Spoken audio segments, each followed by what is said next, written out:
Today, we're diving into a topic that's crucial for many of you watching: how to become a senior engineer. Let's be real. Many of you have been on a rocket ship in your careers up until this point. You've crushed it as junior devs. You've excelled as a mid-level engineer. But now, you've hit a wall.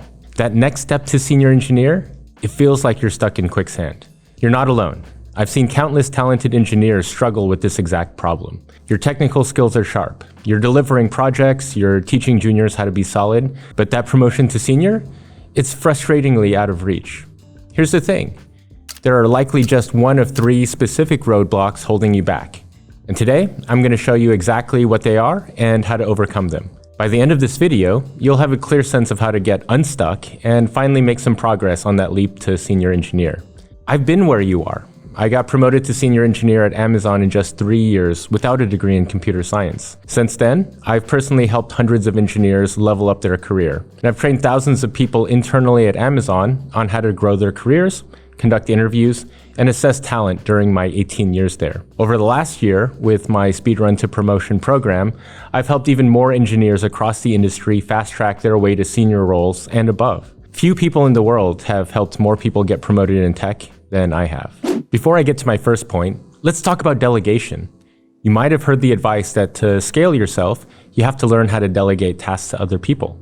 And there's some truth to that. But there are also a number of anti-patterns that will hold your promotion back.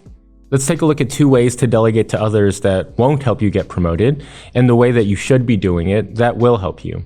Here's the first. Suppose you're running point on a big project. Senior, typical stuff. Some tasks pop up, and let's say there's some configuration changes that are annoying and time-consuming, but are pretty simple in nature. So you just assign these tasks to other people to take care of it. I call this first approach to delegation the load balancer. Tasks come in, and you spread them out to others on your team. Here's the second way to delegate. Suppose you discover that you missed a really ambiguous requirement. Ugh, I know, never happens, right? So you go to the stakeholder to figure out what the heck they mean, and you schedule a meeting to get to the bottom of it. Turns out, it will lead to a ton of extra dev work. So you scope the work and break it up into bite-sized chunks. You give those chunks to the people on your team. I call this approach the decomposer. You take in ambiguous problems and then break them up into smaller pieces that other people can handle. The final way to delegate goes something like this. Suppose on this project you've discovered a show-stopping issue. Some wires got crossed and you realize that a team that you depend on isn't going to have the functionality that's critical to the project in time. This is one of several issues that you need to bottom out to keep the project on track. And so you find a high-flying, high-potential junior engineer on the team and delegate the problem to them. But they're scared. They understand the technical issues, but they've never engaged with folks outside of the team before. And so you do 2 things. You coach them up and you tell them how you would handle that particular situation, and you tell them that you're around to help out if the situation gets out of hand. Then you let them handle the problem on their own and move on to other pressing issues. I call this approach to delegation the capability multiplier. Of the 3 techniques, the load balancer, the decomposer, or the capability multiplier, which do you think is going to increase the chances of getting promoted the most? And that's my first point. The best way to show that you're operating at the senior level is to demonstrate that you're a force multiplier. Simple load balancing of work just spreads the work out across the team. There's no reduction in the total amount of work. Delegation through decomposition is the same thing. You're taking the ambiguous parts and then turning them into unambiguous chunks of work. That's just par for the course. But the capability multiplier is amazing because you can demonstrate that you're up-leveling the people around you. A phrase like, "Steve is creating copies of himself," is a strong one in a promotion packet. For this approach to work, though, requires that you do the following important things. First, you need to know what the capabilities of the people on your team are, so you can assign them things that are slightly outside of their comfort zone. If you're just giving them things that they can handle, you're just being a load balancer. Second, this version of delegation is an investment of time to start off. Usually when we think about delegation, we think of freeing up our capacity. It will, but not at the start. This approach front loads some of the amount of work as you spend the time to coach up the people that you assign work to. It's an investment that takes more of your capacity. The payoff in time savings is backloaded and much larger than the initial investment. The third thing, and this is the most important, is that after you've delegated the scope to someone, You have to go away and let them handle it on their own. And this is really difficult for people because if you're eyeing a senior promotion, you are probably very capable. You know how to do things the right way. But for this to work, you have to give others space. This is probably the hardest part of this approach, to let others take over and potentially fail when you know the right way to do things. But this is crucial.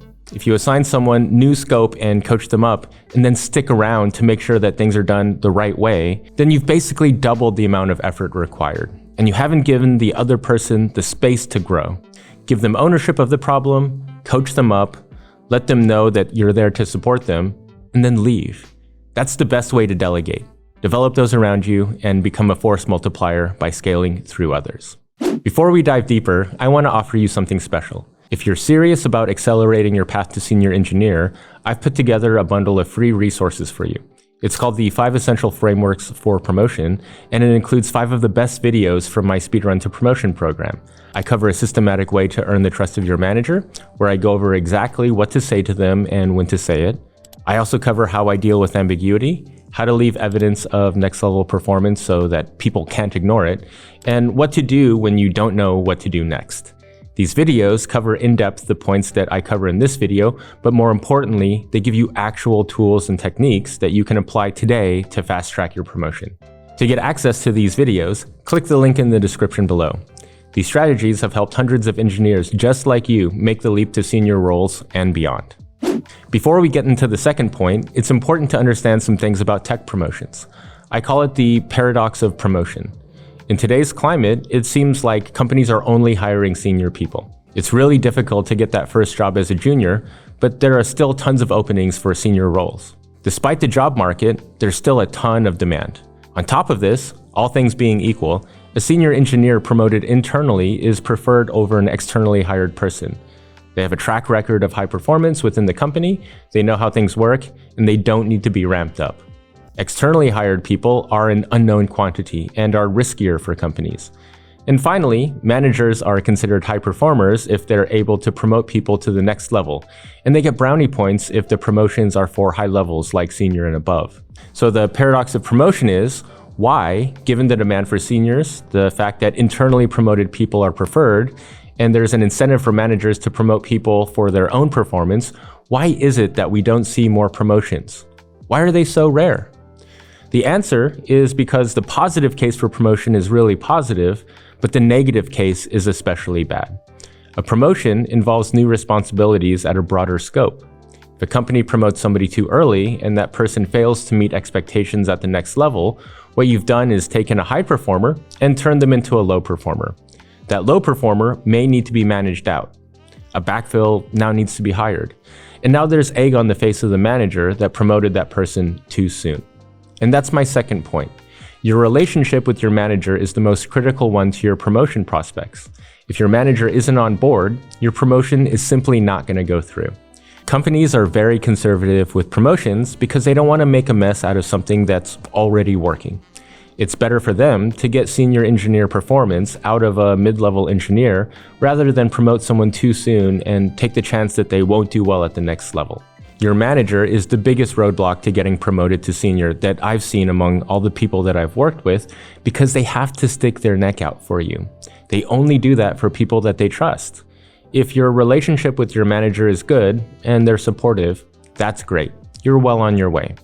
If your relationship is tepid, or they don't even know that you want to be promoted, you need to work on strengthening this relationship. If your relationship with your manager is bad, then you need to work on repairing it. Or maybe it's time to look for a different team, or to get promoted by finding a role at a new company. To illustrate my third point, let me tell you a story from a speedrunner that I'm currently helping to get promoted. They've asked me not to use their name or company, so let's say that this person's name is David. David is a senior trying to get to staff engineer, but the story is still a good one for those trying to get to senior. David is technically deep, he owns the team's entire tech stack. He pumps out a prolific amount of code. He mentors juniors and mid-level engineers, and even some seniors. He can hang in conversations with staff, senior staff, and even principal engineers. He's led many cross-functional projects and always delivers on time, even when given ambiguous or missing requirements. David is on the forefront of technology and teaches others about new developments in the space by giving talks. Nobody even asked him to do this. In terms of promotion, he's checked off all of the boxes. But there are problems. David noticed that daily and monthly active users for the product are still significantly lower than target. He noticed the number of defects was increasing across the various teams. He noticed that attrition was also increasing, and that was likely due to operational load. And so he took these problems to his skip level manager, the person he would report to if he were to get that promotion that he was so close to. And he asked his skip what he was going to do about these problems. Now, his skip acknowledged that these were problems, and he also disclosed some further context to David that was outside of his current visibility. This confirmation of issues led him to press his skip manager even more. So what are you going to do about it? The skip gave a response that didn't really satisfy David. Afterwards, when David put his promo packet in, it was rejected with the reason that David needed to show more influence. And so he came to me with this vague feedback and asked me what he should do next. Do you see what the problem was with David's behavior? If you don't worry, I'll tell you.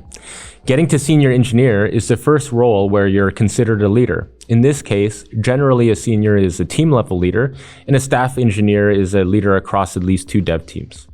There are many definitions of what a leader is, but the one that's useful in this situation is that they own problems. And that's my point.